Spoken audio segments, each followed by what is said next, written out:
With the World Championship taking place, it's been a busy time on the Power Play Chess channel, and I'd like to thank everyone for taking part, for commenting and viewing these videos over the past few weeks.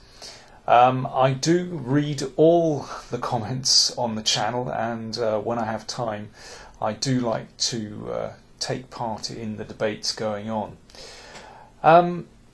I'd also like to thank those of you that have donated to the Power Play Chess channel. It does make a difference. It enables us to spend more time in making improvements and also producing these videos. I should say that I work together with a colleague who takes care of the technical side of the operation, so there are two of us working on the Power Play Chess channel. If you would like to donate, then please do click on the PayPal buttons on the main page. It's really simple, and you can donate in, well, 3 different currencies. If we receive more donations, it enables us to spend more time on the channel and to go into other areas of chess. For example, an area that I would really like to cover is endgame studies. I'm a big fan of studies, and they really show the beauty of chess. Let me give you a little example here. This is by one of the greatest chess study composers, Leonid Kubbel, who was a Russian. He lived in the first part of the 20th century. I mean, this is just incredible. Let me show you the position. So it's white play. White has a big problem because this pawn is just 2 steps away from becoming a queen, and it seems impossible to stop this pawn.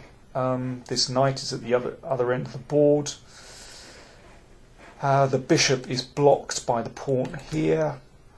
I mean, it just seems hopelessly lost, but incredibly, white, well, not only, well, he can't stop the pawn, but white can turn this game around. Let me show you.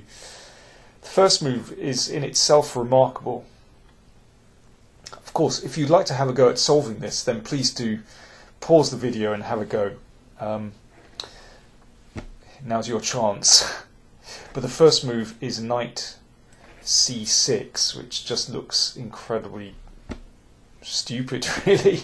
And the first thing to note is that, at least just for a moment, black is unable to push the pawn because of knight b4 check forking, and so white obviously wins that.